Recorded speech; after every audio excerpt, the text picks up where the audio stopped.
अस्सलामुअलैकुम, my name is Umair, I am your physics instructor. आज हम ज्योमेट्रिकल ऑप्टिक्स 10th क्लास के चैप्टर नंबर 12 की तरफ मूव ऑन करेंगे। आज के हम इस लेक्चर में सबसे पहले स्टडी करेंगे simple microscope then compound microscope की। तो चलिए जी, जो स्टूडेंट्स हमारे इस चैनल पे न्यू हैं, हमारे चैनल को सब्सक्राइब करें, वीडियोस को लाइक करें और बेल आइकन पे क्लिक करें ताकि ज़्यादा से ज़्यादा न्यू वीडियोस का नोटिफिकेशन आपको हासिल हो सके और आप लोग ज़्यादा से ज़्यादा फ़ायदा उठाएं। आज की इस क्लास में हम सिंपल माइक्रोस्कोप में जो क्या स्टडी करेंगे वो है उसकी रिजॉल्विंग पावर, उसकी मैग्नीफाइंग पावर। सिंपल माइक्रोस्कोप क्या है?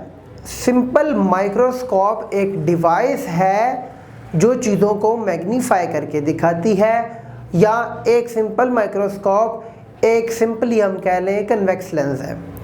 कन्वेक्स लेंस क्या करता है? ऑब्जेक्ट को मैग्नीफाई करके दिखाता है और उसको आपने कुछ यूं प्लेस करना होता है आँख के सामने कि वो जो ऑब्जेक्ट है वो उस लेंस के फोकल लेंथ के अंदर पड़ा हो, तभी जो है वो कन्वेक्स लेंस जो है वो ऑब्जेक्ट की इमेज लार्जर करके दिखाएगा। इससे पहले आपको कुछ बेसिक इन्फॉर्मेशन देनी है कि आँख के पास पड़ा हुआ ऑब्जेक्ट कब जो है वो शार्प इमेज देता है, कब जो है वो ठीक इमेज देता है। वो तब ठीक या शार्प इमेज देता है, क्लियर इमेज देता है, जब वो आँख के नियर पॉइंट से दूर पड़ा हो। नियर पॉइंट से अवे पड़ा होगा तो ऑब्जेक्ट जो है वो शार्प इमेज क्रिएट करता है, और नियर पॉइंट क्या होता है? 25 सेंटीमीटर। 25 सेंटीमीटर पे मैं फ़र्ज़ करें मेरे पास एक ऑब्जेक्ट है जो मेरे हाथ में है, उसको मैं देख रहा हूँ। उसको मैं अगर 25 सेंटीमीटर से करीब लाता चला जाऊंगा, वो 25 सेंटीमीटर तक ही जो है वो शार्प इमेज देगा। फ़र्ज़ करें पहले 50 पे था, 50 से 40 पे आया, 40 से 30 पे, 30 से 25 पे, 25 तक ही मेरी आंख तक जो है वो शार्प इमेज देगा। जैसे ही मैं 25 से 24 या 23 और उससे पीछे चला आता जाऊँगा, वो जो है ऑब्जेक्ट एक तो ब्लर होगा और उसकी जो है शार्प इमेज भी मेरी आँख पे क्रिएट नहीं होगी। ये है आँख का नियर पॉइंट। हमने image formation by convex lens में हमने पढ़ा था कि अगर ऑब्जेक्ट को हम प्रिंसिपल फोकस के अंदर प्लेस कर दिए, ऑब्जेक्ट जो है वो प्रिंसिपल फोकस से आगे पड़ा हो, तो उसकी जो इमेज बनती है वो उसी के पीछे अपराइट बनती है और जो है लार्जर इन साइज बनती है। तो यही है वो simple microscope. Simple microscope actually क्या करती है? सिर्फ चीज़ को मैग्नीफाई करके दिखाती है। तो यही है वो सिंपल माइक्रोस्कोप। सिंपल माइक्रोस्कोप सिर्फ एक जो है कन्वेक्स लेंस का नाम है, जिसको आप आँख पे के करीब रख के किसी ऑब्जेक्ट की मैग्नीफाइड इमेज देखते हैं।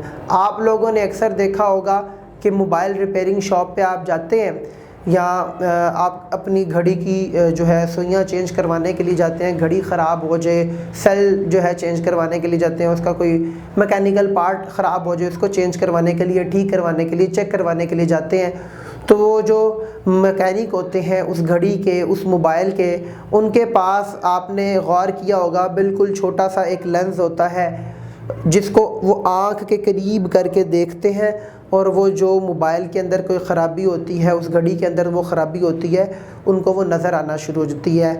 आम इंसान की आंख उस ख़राबी को जज नहीं कर पाती, लेकिन जब वो उसको रिपेयर कर रहे होते हैं, जब उसको ठीक कर रहे होते हैं, ख़राबी ढूंढ रहे होते हैं, उनको वो पता चलता है, क्योंकि उन्होंने आँख के पास वो मैग्नीफाइंग ग्लास, वो कन्वेक्स लेंस रखा होता है। कन्वेक्स लेंस का नाम ही है मैग्नीफाइंग ग्लास, और मैग्नीफाइंग ग्लास का नाम ही है सिंपल माइक्रोस्कोप। सिंपल माइक्रोस्कोप की जो मैग्नीफाइंग पावर है वो किसके इक्वल होती है? m = थीटा डैश अवर थीटा, या इसको अगर हम एक और नाम दें तो 1 + d अवर f। d होगा distance between I and object.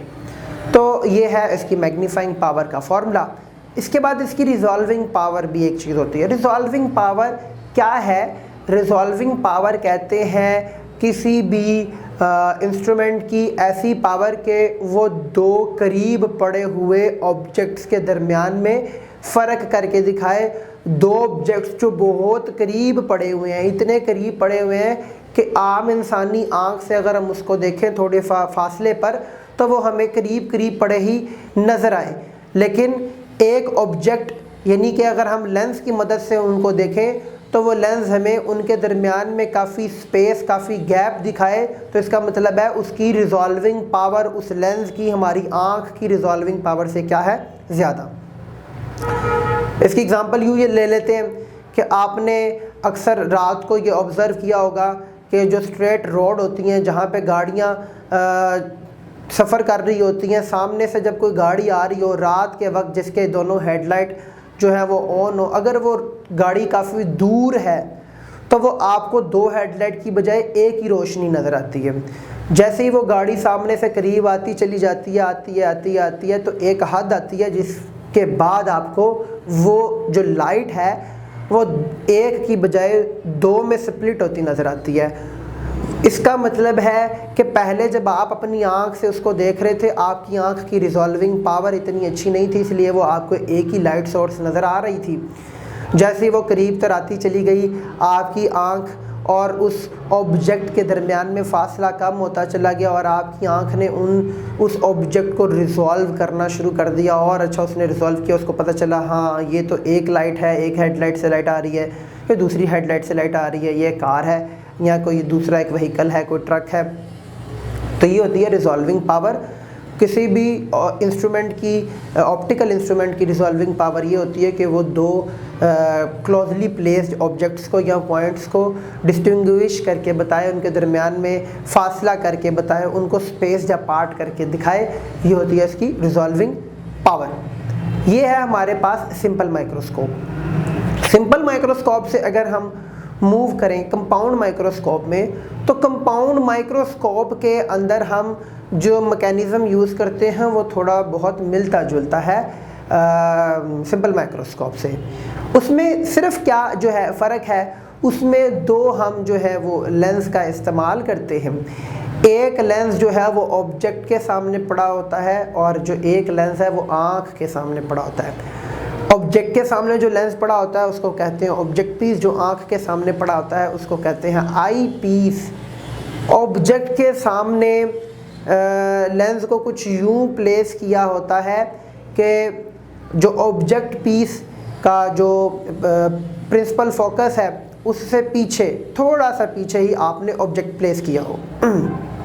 उस ऑब्जेक्ट की इमेज कहाँ पे बनती है आप पिछले लेक्चर्स में पढ़ चुके हैं। अगर ऑब्जेक्ट प्रिंसिपल फोकस से पीछे यानी कि F/O2F के दरमियान में पड़ा हो ऑब्जेक्ट, तो उसकी जो इमेज होगी F2F से बियॉन्ड होगी। तो यहाँ पे क्या होगा, अगर आपने F से पीछे ऑब्जेक्ट को रखा हुआ है तो 2F से बियॉन्ड उसकी जो इमेज बनेगी। अब ये जो इमेज बनेगी, ये जो आई पीस था वो लेंस जो आँख के सामने पड़ा था, जो लार्जर इन साइज था as compare to object piece. अब इस ऑब्जेक्ट की इमेज बनेगी उस लेंस के सामने, और जब इस ऑब्जेक्ट की इमेज बनेगी उस लेंस के सामने तो ये उस लेंस के लिए ऑब्जेक्ट बन जाएगी, ऑब्जेक्ट के तौर पे काम करेगी और इसकी इमेज उसके प्रिंसिपल फोकस के अंदर बनेगी। अब जब इसकी इमेज उसके प्रिंसिपल फोकस के अंदर बनेगी तो वही वाला काम जो पीछे सिंपल माइक्रोस्कोप में हुआ है। अगर ऑब्जेक्ट जो है वो प्रिंसिपल फोकस के अंदर पड़ा हो तो इसकी जो इमेज है वो अप राइट बनती है और लार्जर इन साइज बनती है और उसी तरफ बनती है, और बिहाइंड द जो है वो ऑब्जेक्ट बनती है। हमने एक ऑब्जेक्ट प्लेस किया जिसकी इमेज अब काम कर रही है, फिर अगेन ऑब्जेक्ट के तौर पे एक दूसरे लेंस के सामने, और उसकी एक लार्जर जो है इमेज हमारे सामने स्क्रीन पे नज़र आ रही है। ये है हमारे पास कंपाउंड माइक्रोस्कोप। इनकी जो मैग्नीफाइंग पावर का फार्मूला होता है वो होता है m = L/f0 × 1 + D/fe। इसमें L क्या है, L है दोनों लेंस के दरमियान का फासला, वो है L, जो होता है length of compound microscope. Compound microscope की जो टोटल लेंथ होती है वो कहलाती है L। इसमें FO और FE क्या है, FO का मतलब है focal length of object piece और FE का मतलब है focal length of eye piece. और इसमें D क्या है, D है डिस्टेंस आँख से लेके इमेज तक का डिस्टेंस, वो इमेज जो अब दूसरी दफ़ा आपने बनाई है और किस जो लेंस के सामने जो बनी है, किस लेंस की वजह से बनी है, वो आई पीस की वजह से जो बनी है इमेज, उस इमेज और आँख तक का जो फासला है वो कहलाता है डिस्टेंस। ये है आपके पास जो है वो कंपाउंड माइक्रोस्कोप। इसमें एक बात आपने जो है वो ख्याल करनी है, एक बात का खासा जो है वो ध्यान रखना है कि जो होगा FO focal length of object piece वो लेस देन होनी चाहिए 1 सेंटीमीटर, और जो फोकल लेंथ होगी वो आई पीस जो होगी वो फ्यू सेंटीमीटर होनी चाहिए, यानी कि 1 सेंटीमीटर से वो क्या होनी चाहिए, ज़्यादा। तभी जो है जो कंपाउंड माइक्रोस्कोप प्रॉपरली काम करके मैग्नीफाइड इमेज टाइनी ऑब्जेक्ट्स की, टाइनी पार्टिकल्स की, क्लोज प्लेस ऑब्जेक्ट्स की दे सकती है। ये है हमारा आज का आर्टिकल। अगर आप लोगों का कोई क्वेश्चन हो तो ज़रूर पूछिएगा। थैंक यू सो मच, शुक्रिया, अल्लाह हाफ़िज़।